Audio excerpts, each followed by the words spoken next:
এবং বাংলাদেশের নতজানু পররাষ্ট্রনীতি নতজানু না, এটা কেন মানে এয়ার ডিফেন্স সিস্টেমে বা বাজেট কেন বাড়াতে পারতেছে না, বা যেটা তুমি বললা যে এগুলোতে কেন আসলে সামনের দিকে আগানো যাচ্ছে না, কোন ইঙ্গিত বা কোন আকার বা কোন প্রবলেম, সেটা হচ্ছে বাংলাদেশের নতজানু পররাষ্ট্রনীতি। এই জায়গা থেকে যদি বাংলাদেশ বের হতে চায় তাহলে বাংলাদেশকে চায়না এবং পাকিস্তান এবং তুরস্ক, এই যে বেল্টটা আছে, এই বেল্টের সাথে তার সামরিক সক্ষমতা, সামরিক যোগাযোগ এবং সামরিক চুক্তি বাড়াতে হবে।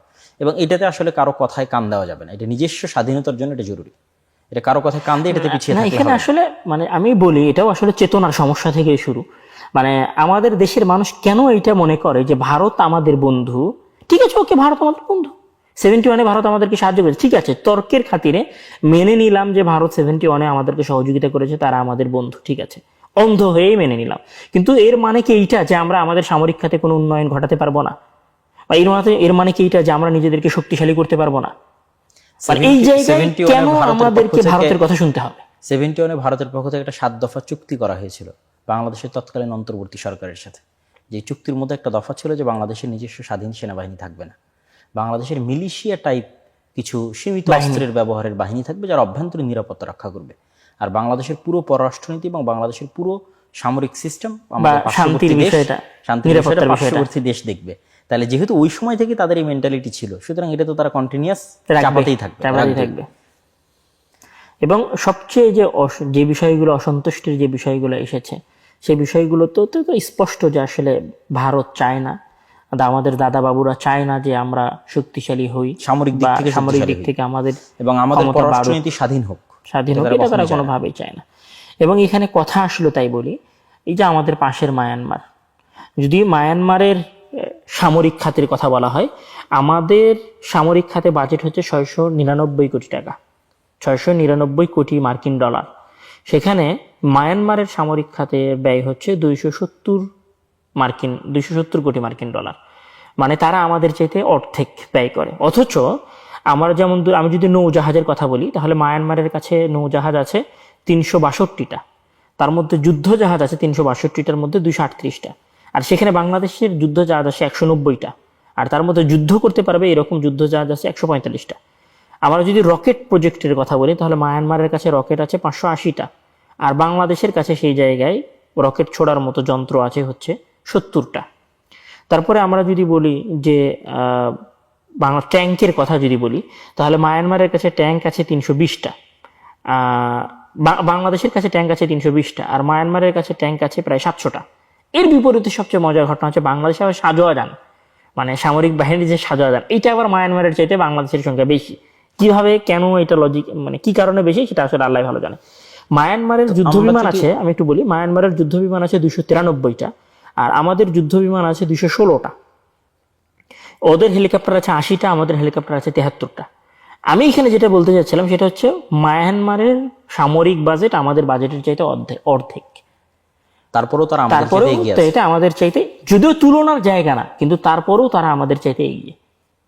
আমাদের সাথে যদি মায়ানমারের তুলনার এই অবস্থা হয়, এটা সামারি করে ফেলি যে এই পর্বের শেষটা আসলে সামারি আমরা কি করতে, এই পর্বের শেষটা আমি এভাবেই বলতে পারি যে, প্রথম যদি বলি, একটু খোঁটা দিয়েই বলি, আমাদের চেতনা শক্তির বাইরে অন্য কোনো চেতনা শক্তি নাই। আমাদের চেতনা শক্তির বাইরে অন্য কোনো শক্তি নাই, চেতনা শক্তির বাইরে আমাদের অন্য কোনো শক্তি নাই। আর সেকেন্ড যদি কথা বলতে চাই, ভারত যদি কালকেই চায়, এখনই যদি চায়, সে বাংলাদেশের যে কোনো স্থাপনায় হামলা করবে, সে হামলা করতে পারে। এটা তার কাছে অনটুয়ের ব্যাপার। বাংলাদেশের এই ধরনের হামলা ট্যাকেল দেওয়ার কোনো যোগ্যতা নাই এবং কোনো ক্ষমতাই নাই। আসলে শুধু বিভিন্ন রাজনীতিক মাইলস্টোনের এই ঘটনায় আমাদের সবার, পুরো দেশবাসীর এই বিষয়টা জানা উচিত এবং এই বিষয়ে সরকারকে চাপ দিয়ে হলেও আগ্রহী করা উচিত যে আমরা সবাই নিরাপত্তাহীনতায় ভুগতেছি। যদি আমরা এখানে স্বল্প সময়ের মধ্যে কোনো পদক্ষেপ না নিই, তাহলে বাংলাদেশের 20 কোটি জনগণের জান এবং মালের কোনো নিরাপত্তা নাই। মাইলস্টোনের এই ছাত্রগুলো মরে গিয়ে আমাদেরকে এটা জানিয়ে দিয়ে গেল যে শুধু আমরা অনিরাপত্তা না, তোমরা বাংলাদেশের সবাই অনিরাপদ, এবং তোমাদের দেশের যত যুদ্ধ বিমান আছে সকল যুদ্ধ বিমান বেকার, অকার্যকর। এগুলো দিয়ে যেমন যুদ্ধ করা যাবে না, এগুলো তো নিজেকেই বাঁচাতে পারে না, যুদ্ধ কি করবে? আমরা যদি সামারি টানি, তাহলে এই অংশের সামারি টানতে পারি। এখন যদি আমরা আসলে মাইলস্টোনের এই যে দুর্ঘটনার দিকে যেতে চাই, তাহলে আসলে এখানে এই দুর্ঘটনাটাকে আমরা কি আযাব বলবো, নাকি আসলে এটাকে আল্লাহর পক্ষ থেকে পরীক্ষা বলবো, এটাতে আসলে আমাদের অভিভাবকগণ সবর করবেন, ধৈর্য ধরবেন, নাকি আসলে কি করবেন, সে আলোচনাগুলো হয়তো আসতে পারে। না, সে আলোচনা অবশ্যই করা দরকার, কেননা মানুষ দুনিয়াবী আলোচনা তো আসলে সবাই করবে, এবং দুনিয়াবী আলোচনা যে শুধু আমরা করছি তা নয়, বরং সমগ্র ফেসবুক জুড়ে যদি আমরা দেখি, সমগ্র ইউটিউব জুড়ে যদি আমরা দেখি, টিভি চ্যানেল জুড়ে যদি আমরা দেখি, তাহলে সকল জায়গায় দুনিয়াবী আলোচনাটাই বেশি প্রাধান্য পায়। তো আমরাও যদি আসলে শুধু দুনিয়াবী আলোচনার মধ্যেই সীমাবদ্ধ থাকি, তাহলে আমরা আসলে অন্যদের থেকে আলাদা হলাম কিভাবে? কেননা মুসলমান হিসেবে আমরা বিশ্বাস করি যে আমাদের এই দুনিয়া আসলে খেলতামাশার জায়গা, এবং আমাদের আসল জায়গা হচ্ছে পরকাল, এবং আমাদের সবাইকে মৃত্যুবরণ করতে হবে আজ অথবা কাল। যেহেতু মৃত্যু অত্যন্ত নিশ্চিত এবং অত্যন্ত সত্য, সেহেতু মুসলমানরা সদা সর্বদা মৃত্যুর জন্য প্রস্তুত থাকবে।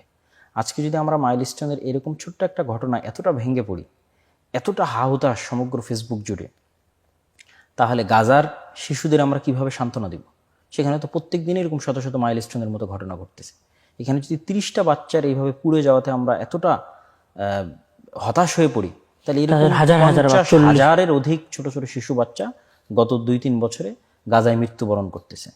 তাহলে আমাদের এখান থেকে যেটা আমাদের শিক্ষা নেওয়ার বিষয়, যে আমরা যদি দিনই বিষয়টা দেখি, বা আল্লাহ সুবহানাহু ওয়া তাআলার উপর আস্থা বা তাকদীরের উপর বিশ্বাস বা ধৈর্য ধারণ বা পরীক্ষা, এই বিষয়টা যদি দেখি, তাহলে এটার আমি এইভাবে, তুমি অবশ্যই আরো সুন্দর বলতে পারবা, আমি এটাতে এইভাবে সামারি করতে চাই যে একজন মুমিনের জীবনে আল্লাহ সুবহানাহু ওয়া তাআলা পরীক্ষা করবেন, তার ওয়াদা দিয়েছেন। ওয়ালানাবলুওয়ান্নাকুম বিশাইইম মিনাল খাউফি ওয়াল জু'i ওয়া নাকসিম মিনাল আমওয়ালি ওয়াল আনফুস, তাদের জানেরও পরীক্ষা হবে, মানে সে মারা যাবে, তার ছেলে মেয়ে মারা যাবে, অন্য পরীক্ষা তো হবেই, ধন সম্পদ থেকে শুরু করে বিভিন্ন ক্ষয়ক্ষতি সেটা তো হবেই, মানুষের মৃত্যুবরণের মাধ্যমে পরীক্ষা হবে। এই জন্য স্বয়ং আমাদের নবী মুহাম্মদ সাল্লাল্লাহু আলাইহি ওয়াসাল্লামকে যদি আমরা উদাহরণ হিসেবে পেশ করি, যে এক জীবনে তিনি যতজনের মৃত্যু দেখেছেন, একটা মানুষ আসলে তার লাইফে ততজনের মৃত্যু দেখে না।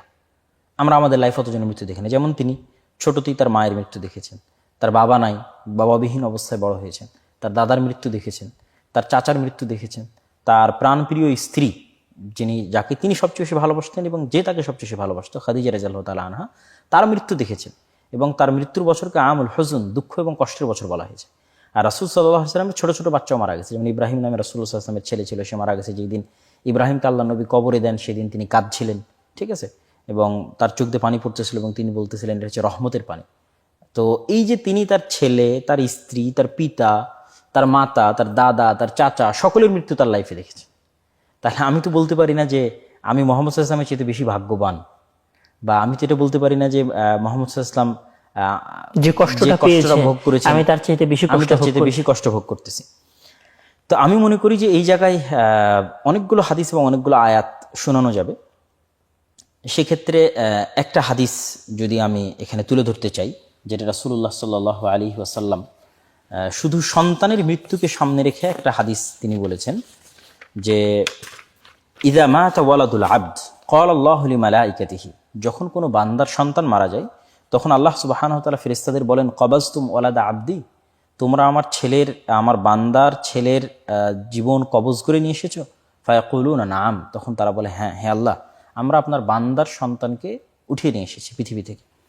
কবাজতুম সামারাতা ফুআদি, তোমরা আমার বান্দার কলিজার টুকরা, সামারাতা ফুআদি মানে কলিজার টুকরাকে তোমরা উঠিয়ে নিয়ে এসেছো? নাম, হ্যাঁ আল্লাহ, আমরা তাকে উঠিয়ে নিয়ে এসেছি। মাদা কালা আবদি, যখন আমার বান্দার কলিজার টুকরাকে তোমরা উঠিয়ে নিয়ে আসলা, তখন আমার বান্দা কি বলেছিল? তখন ফেরেশতার উত্তরে বলে, হে আল্লাহ, আপনার বান্দা বলেছিল হামিদাকা ওয়াস্তারজা, আপনার বান্দা আপনার প্রশংসা করেছে এবং বলেছে ইন্না লিল্লাহি ওয়া ইন্না ইলাইহি রাজিউন। ফায়াকুল, তখন আল্লাহ বলে, ইবনু লিআবদি বাইতান ফিল জান্নাহ ওয়া সাম্মুহু বাইতাল হামদ, তোমরা আমার এই বান্দার জন্য, যে বান্দা তার সন্তানকে হারানোর পরেও আমার প্রশংসা করতে পারে, তার জন্য জান্নাতে একটা ঘর তৈরি করো, এবং ওই ঘরের নাম দাও বাইতুল হামদ। এবং এখানে যেই বাক্যটা উচ্চারণ করার ফজিলত বর্ণনা করা হয়েছে, যে ইস্তারজা, যে ইন্না লিল্লাহি ওয়া ইন্না ইলাইহি রাজিউন, যেটা আল্লাহ সুবহানাহু ওয়া তাআলা কোরআন মাজিদে বলেছে, যে যখন তারা কোনো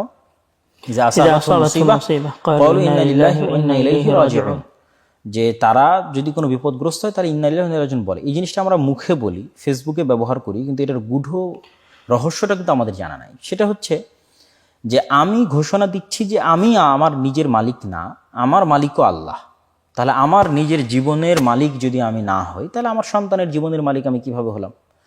আর আমরা সবাই যেহেতু একদিন না একদিন আল্লাহর কাছে ফিরে যাব, একদিন আগে অথবা একদিন পরে, তাহলে আল্লাহ সুবহানাহু ওয়া তাআলা আমার সন্তান উঠিয়ে নিলে তিনি চাইলে আমাকে উঠিয়ে নিতে পারতেন। এটা তার কাছে কঠিন কিছু নয়। তাহলে আমরা এখানে ঘোষণা দিচ্ছি যে আমি নিজেরই মালিক না, তাহলে আমার সন্তান, আমার টাকা পয়সা, আমার ধন দৌলত, সেগুলোর মালিক আমি কিভাবে হই? তাহলে ওইটা হারানোতে আমি কষ্ট কিভাবে পাই? সব কিছুর মালিকই আল্লাহ, আল্লাহ উঠিয়ে নিয়েছে। আমাকে চাইলে আল্লাহ আমাকে উঠিয়ে নিতে পারতেন। তাহলে যেহেতু আমার সব কিছুর মালিক এবং দেনেওয়ালা আমাকে দিয়েছেন আল্লাহ সুবহানাহু ওয়া তাআলা, তো আল্লাহ উঠিয়ে নিয়েছেন, এই জন্য আমি আল্লাহর সিদ্ধান্তের উপর সন্তুষ্ট আছি এবং রাজি এবং খুশি আছি। তো অন্য একটা হাদিস রাসূলুল্লাহ সাল্লাল্লাহু আলাইহি ওয়াসাল্লাম বলতেছেন যে কেউ যদি কোনো বিপদগ্রস্ত হয়ে এই দোয়াটা পড়ে যে ইন্না লিল্লাহি ওয়া ইন্না ইলাইহি রাজিউন, তাহলে আল্লাহ সুবহানাহু ওয়া তাআলা তার যে জিনিসটা হারিয়ে গেছে সেটার চাইতে উত্তম জিনিস আল্লাহ সুবহানাহু ওয়া তাআলা তাকে দান করে। তো উম্মে সালামা রাদিয়াল্লাহু তাআলা আনহা একবার বলছিলেন যে আমার তো স্বামী হারিয়ে গেছে, তা আমি ইন্না লিল্লাহি ওয়া ইন্না ইলাইহি রাজিউন বলে আমি আসলে কি পাবো? আমি এর চেয়ে উত্তম কি পাবো? পরবর্তীতে দেখা গেল যে উম্মে সালামা রাদিয়াল্লাহু তাআলা আনহা রাসূল সাল্লাল্লাহু আলাইহি ওয়াসাল্লামের সাথে বিবাহ হয়েছে। তো এই হাদিসটার প্রতি আমাদের বিশ্বাস রাখতে হবে যে আমার সন্তান মারা গেছে, অবশ্যই এর মধ্যে কোনো না কোনো কল্যাণ আল্লাহ সুবহানাহু ওয়া তাআলা নিহিত রেখেছেন, যেটা আমি জানি না। কেননা আমার কাছে এই সময়টা অনেক লম্বা, আর আল্লাহ সুবহানাহু ওয়া তাআলার কাছে এই সময়টা অনেক অল্প। আমাদের কাছে 16 বছর মনে হয়েছে জুলম নির্যাতন অনেক লম্বা, কিন্তু আল্লাহ সুবহানাহু ওয়া তাআলার কাছে এটা কিছুই না। আর আল্লাহ সুবহানাহু ওয়া তাআলা লাতিফ, তিনি সবকিছু খুব ধীর স্থিরভাবে এবং সূক্ষ্মভাবে করেন, এবং তিনি জানেন এরপরে কি হবে, এরপরে কি হবে আমরা তো জানি না। আমরা জানি না, এই জন্য আমরা হতাশাগ্রস্ত হই, আমরা চিন্তাগ্রস্ত হই। যেমন খিজির আলাইহিস সালাতু ওয়াস সালামের ঘটনায় যদি আমরা দেখি, যিনি একটা ছোট বাচ্চাকে মেরে ফেলে দিলেন, মুসা আলাইহিস সালাম বললো কেন মারলেন? তো উনি জানতেন না যে আসলে কি আছে। তো উনি বললো যে এই বাচ্চা যদি বড় হতো তাহলে পিতা মাতাকে হত্যা করতো। তো আসলে কোনটার মধ্যে কি কল্যাণ আছে সেটা যেহেতু আমরা জানি না, যিনি লাতিফ তিনি জানেন, সেহেতু তার ফায়সালা এবং তার সিদ্ধান্তের উপর আমাদের সন্তুষ্ট থাকা এবং আমাদের রাজি এবং খুশি থাকা অত্যন্ত জরুরি। আর আসলে সবরের উপর এত অসংখ্য ফজিলত এবং এত অসংখ্য হাদিস আছে যেটা আসলে বলে শেষ করা যাবে না, এবং এত আয়াত আল্লাহ সুবহানাহু ওয়া তাআলা পবিত্র কোরআন মাজিদে অবতীর্ণ করেছেন সবরের জন্য। এমনকি সর্বোচ্চ যে মর্যাদাটা আল্লাহ সুবহানাহু ওয়া তাআলা, সেটাও আল্লাহ সুবহানাহু ওয়া তাআলা সবরের জন্য দিয়েছেন, যে ইন্নাল্লাহা মা'আস সাবিরিন। মানুষ নেকি করার মাধ্যমে হয়তো অটোমেশনের মাধ্যমে সে নেকি পেয়ে যাচ্ছে, কিন্তু এমন একটা নেকি যেটার মাধ্যমে সে সরাসরি আল্লাহর নৈকট্য এবং সান্নিধ্য অর্জন করবে, সেটা হচ্ছে ধৈর্য। এবং রাসূল সাল্লাল্লাহু আলাইহি ওয়াসাল্লাম বলেছে প্রথম ধাক্কাতেই ধৈর্য ধারণ করতে হবে। এবং মুমিনেরা যদি ধৈর্য ধারণ করে এবং তাদের মধ্যে ঈমান থাকে, তাহলে তারা বিজয় অর্জন করবে, আল্লাহ সুবহানাহু ওয়া তাআলার ওয়াদা। এবং মুমিনদের মধ্যে যদি ধৈর্য থাকে এবং ঈমান থাকে, তাহলে তারা নেতা হবে। ধৈর্য ধারণের মাধ্যমে মানুষ নেতা হয়, ধৈর্য ধারণের মাধ্যমে বিজয় লাভ করতে পারে। এবং প্রত্যেক বিপদে মানুষের ক্ষমা হয়। যেমন রাসূল সাল্লাল্লাহু আলাইহি ওয়াসাল্লাম বলেছেন মা ইউসিবুল মুসলিম মিন নাসাবিন ওয়ালা ওয়াসাবিন ওয়ালা হাম্মিন, একটা যদি কাঁটাও ফুটে তার বিনিময়ে আল্লাহ সুবহানাহু ওয়া তাআলা তাকে কোনো না কোনো গুনাহ থেকে আল্লাহ সুবহানাহু ওয়া তাআলা তাকে আল্লাহ আসলে মুমিনকে যে বিপদ দেন, সেই বিপদের মধ্যে আসলে দুইটা বিষয় থাকে। একটা হচ্ছে আল্লাহ তাআলা মুমিনের ঈমান পরীক্ষা করেন, একটা হচ্ছে ইবতিলা, যে আসলে আমার বান্দার ঈমানের কি অবস্থা। যেমন মহান আল্লাহ তাআলা বিভিন্ন নবীগণকে পরীক্ষা করেছেন, ইউসুফ আলাইহিস সালাতু ওয়াস সালাম, ওয়াইদ ইবতালা ইব্রাহিম রাব্বুহু, এবং যে 5 জনকে উলুল আজম বলা হয়, যে সেই 5 জনের মূল কারণই হচ্ছে তাদেরকে আল্লাহ অনেক বেশি পরীক্ষা করেছেন এবং তারা পরীক্ষায় ধৈর্য ধারণ করেছে। একটা হচ্ছে এখানে একটা বিষয় আছে, একটা হচ্ছে পরীক্ষায় ধৈর্য ধারণ করা। আল্লাহ তাআলা বান্দাকে পরীক্ষা করার জন্য বিপদ দেন, এটা আমাদেরকে জানতে হবে। এটা যখন বান্দা মুমিন থাকে, একদম মুমিন বান্দার উপরে যদি বিপদ আসে, তাহলে আমরা সেটাকে বলবো যে আল্লাহ তাআলা তাকে পরীক্ষা করছেন তার ঈমান যাচাই করার জন্য। আর যখন বান্দা একটু পাপী হয়, তখন আল্লাহ তাআলা বান্দাকে যেটা বিপদটা দেন সেটাকে উকুবা বা অনেকেই আযাব বলছেন।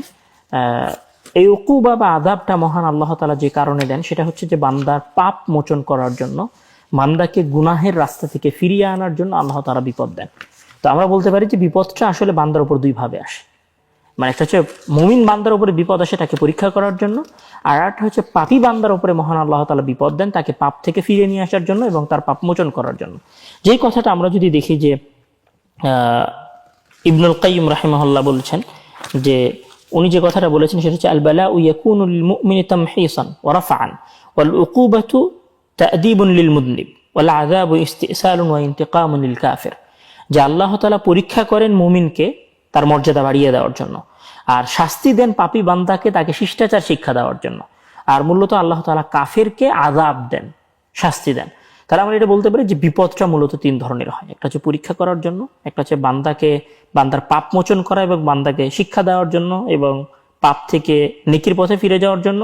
আর আল্লাহ তাআলা কাফেরকে শাস্তি দেন, তাকে এটা শাস্তি হিসেবে শাস্তি দেন। এরকম একটা হয়তো এখানে সামারি হতে পারে। এবং সবগুলোর ক্ষেত্রে যেটা ইবনুল কাইয়িম রাহিমাহুল্লাহ বলছেন যে আস-সাবরু নিসফুল ঈমান ওয়াল ইবতিলাউ সানাতুন মাদিয়া ওয়াল জাযাউ আলা কদারিস সবর। মানে আসবর নিসফুল ঈমান, ঈমানের অর্ধেক হচ্ছে সবর। মানে আসলে বান্দা আল্লাহ তাআলার উপরে কতটুকু বিশ্বাস স্থাপন করে সেইটা মূলত তার সবরের উপর নির্ভর করে। মানে বান্দা কত ধৈর্যশীল সেটাই নির্ধারণ করে যে বান্দা আসলে কতটুকু ঈমানদার। এবং আল জাযাউ আলা কদারিস সবরি, এবং আল্লাহ তাআলা সবরের মানে যে বিপদটা দিলেন, আমার উপরে যে বিপদটা দিলেন, এই বিপদের আসলে আমি কি প্রতিদান পাবো, এই প্রতিদানটাও নির্ভর করবে যে আমার সবরের উপরে। মানে আমি যত বেশি ধৈর্য ধারণ করতে পারবো, যত কম কথায়, যত কম আফসোসে ধৈর্য ধারণ করব, আল্লাহ তাআলার প্রতিদান তত বেশি হবে। আমি যদি একদম বেশি কথা বলি, আল্লাহ আমাকে কেন দিল, কি দরকার ছিল, এরকম হলে হয়তো বিপদটা আসতো না, এরকম করলে হয়তো বিপদ আসতো না, তখন জাযা প্রতিদান কমতে যায়। আর বান্দা যখন প্রথম বিপদেই বলেছে হাসবুনাল্লাহ ওয়া নি'মাল ওয়াকিল বা ইন্না লিল্লাহি ওয়া ইন্না ইলাইহি রাজিউন, যদি প্রথম বিপদে বান্দা এই কথা বলতে পারে, তাহলে আল্লাহ তাআলা তাকে তার এই বিপদের পূর্ণ জাযা দেন, যেটা ইবনুল কাইয়িম রাহিমাহুল্লাহ বলছেন। ওই জন্য ওই জায়গায় যে রাসূল সাল্লাল্লাহু আলাইহি ওয়াসাল্লামের যে হাদিসটা বললাম যে প্রথম ধাক্কাতি ধৈর্য, ওখানে যে ঘটনাটা উল্লেখ করা আছে সেটা হচ্ছে আল্লাহ নবী একটা মহিলার পাশ দিয়ে যাচ্ছিলেন, তো সে বিপদগ্রস্ত, তো তাকে আল্লাহ নবী বললেন তুমি ধৈর্য ধারণ করো। তো ওই মহিলা উত্তরে বলতেছে তোমার তো আসলে যায়নি, তুমি তো ধৈর্যের উপদেশ দিবাই। তো রাসূল সাল্লাল্লাহু আলাইহি ওয়াসাল্লাম পার হয়ে চলে যাওয়ার পর সাহাবীরা তাকে বলতেছে আরে তুমি জানো কে তোমাকে কথা বললো, উনি তো আল্লাহ নবী ছিল। তখন ওই মেয়ে তাড়াহুড়ো করে উঠে গিয়ে রাসূল সাল্লাল্লাহু আলাইহি ওয়াসাল্লামকে আমার ভুল হয়েছে, আমি ধৈর্য ধারণ করবো। তখন আল্লাহ নবী বলছে শোনো, ধৈর্য ধারণ প্রথম ধাক্কাতে, মানে তোমাকে আসলে ধৈর্য শুরুতেই রাখতে হতো। তো এখানে দুইটা ঘটনা বলে আমি আমার দিক থেকে ধৈর্যের আলোচনা শেষ করে দেবো। যদিও ধৈর্যের উপর ইবনুল কাইয়িম রাহিমাহুল্লাহর সম্পূর্ণ আলাদা একটা বই আছে, উদ্দাতুস সাবিরিন এবং যাখিরাতুশ শাকিরিন, যেখানে তিনি ব্যাপক আলোচনা করেছেন ধৈর্যের কত স্তর হতে পারে, ধৈর্য সংক্রান্ত কত আয়াত আছে, ধৈর্যের মাধ্যমে মানুষ কি কি ফলাফল এবং কি কি রেজাল্ট পায়, অসংখ্য আলোচনা। তো সেই দুইটা হাদিস হচ্ছে যে একবার এক মহিলা রাসূল সাল্লাল্লাহু আলাইহি ওয়াসাল্লামের কাছে এসে তার অসুস্থতার দুঃখ এবং কষ্ট আল্লাহ নবীর সামনে তুলে ধরলেন। তো আল্লাহ নবী তাকে চিকিৎসার বিষয়ে পরামর্শ দিলেন, কিন্তু তার পাশাপাশি তিনি আর একটা অপশন দিলেন যে তুমি ধৈর্য ধরবা কিনা। তখন সে মহিলা আবার পাল্টা উত্তর দিল আমি ধৈর্য ধরলে কি প্রতিদান পাবো, ধৈর্য ধরলে আল্লাহ সুবহানাহু ওয়া তাআলা তোমাকে জান্নাত দেবে। সে বলল ঠিক আছে, আমি আমার এই অসুস্থতার উপরই ধৈর্য ধারণ করছি, আমি এটার আর কোনো চিকিৎসা চাচ্ছি না, আপনি আমার জন্য দোয়া করেন যেন আমি ধৈর্য ধারণের বিনিময়ে কি পাই, জান্নাত পাই। আর আরেকটা হাদিস সেটা হচ্ছে যে তালহা রাদিয়াল্লাহু তাআলা তিনি একদিন তার ছেলে মারা যায়, তো তার স্ত্রী তার ছেলে মৃত্যুবরণের কোনো খবর তার স্বামীকে তিনি দেননি। এত হিম্মতওয়ালা এবং এত উঁচু ধৈর্য ধারণকারিণী এবং আল্লাহর ফায়সালার উপর সন্তুষ্ট অর্জনকারিণী মহিলা যে তিনি নিজে ওই মৃত সন্তানের কাফন দাফন সবকিছুর ব্যবস্থা করেছে। সবকিছুর ব্যবস্থা করে ওই রাতেই তিনি সাজগোজ করে স্বামীর জন্য অপেক্ষা করেছে। যেই দিন তার ছেলে মারা গেছে সেই দিন তিনি সকল কাফন দাফন কমপ্লিট করে সাজগোজ করে স্বামীর জন্য অপেক্ষায় আছে। তারপরে রাতে ধীরস্থির ভাবে স্বামীকে বলতেছে বিছানায় গিয়ে যে আল্লাহ, মানে এরকম একটা বাক্য আছে যে যদি আল্লাহ কোনো আমানত দেয় বা আল্লাহর দেওয়া যদি কিছু থাকে সেটা যদি আল্লাহ নিয়ে যেতে চায় আপনি দিবেন না? হ্যাঁ অবশ্যই দিব। আল্লাহ সুবহানাহু ওয়া তাআলা আপনাকে ছেড়ে দিয়েছিল, আল্লাহ আপনার ছেলে নিয়ে গেছে। তো তার আগ পর্যন্ত উনি তার স্বামীকে জানতেই দেননি যে এত বড় দুর্ঘটনা ঘটে গেছে। এবং পরবর্তীতে ওই রাতের ফলে তিনি আবার পরবর্তীতে তিনি পরবর্তীতে আবার সন্তান সম্ভবা হন এবং আল্লাহ সুবহানাহু ওয়া তাআলা সন্তান দান করে। তো এই যে ধৈর্য ধারণের দুটো ঘটনা এবং আরো অসংখ্য ঘটনা আছে। আমরা ইউসুফ আলাইহিস সালাতু ওয়াস সালামের ঘটনা যদি বলি, যে তার মতো দুঃখ কষ্ট তো আমরা কখনই পাইনি। ছোটবেলায় পিতামাতা থেকে হারিয়ে যাওয়া, মানুষের বাড়িতে কাজ করে খাওয়া, জেলখানায় 7 বছর খাটা, মিথ্যা বাবা আইয়ুবের ধৈর্য, হ্যাঁ। এবং তারপরে হচ্ছে আরেকটা ধৈর্য ধারণের ঘটনা বলতে পারি আমরা আসহাবুল হুদুদ, যাদেরকে আগুনে পুড়িয়ে দেওয়া হয়েছিল। আল্লাহ নবী বলতেছে যে তোমরা কিভাবে স্বপ্ন দেখো যে তোমরা জান্নাতে যাবা, যে অথচ তোমাদের উপর সেই দিন আসেনি যে কষ্ট দুঃখ তোমাদের পূর্ববর্তী উম্মতেরা করেছিল।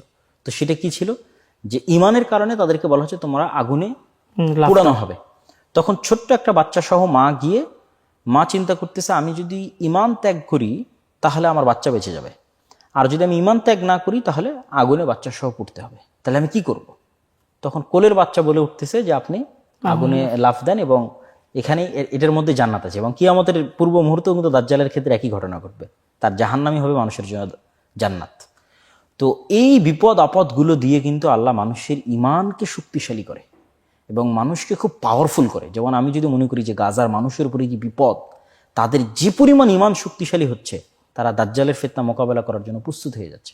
আর আমরা যারা হয়তো প্রচুর আরামায়েশে আছি, সেই দুঃখ কষ্ট হয়তো দেখছি না, আমরা কিন্তু অতি দ্রুত পথভ্রষ্ট হয়ে যাব এবং অতি দ্রুত হিম্মত হারিয়ে ফেলবো। কেন আমরা ওই ধরনের বিপদ মোকাবেলা করে পরীক্ষিত হয়নি।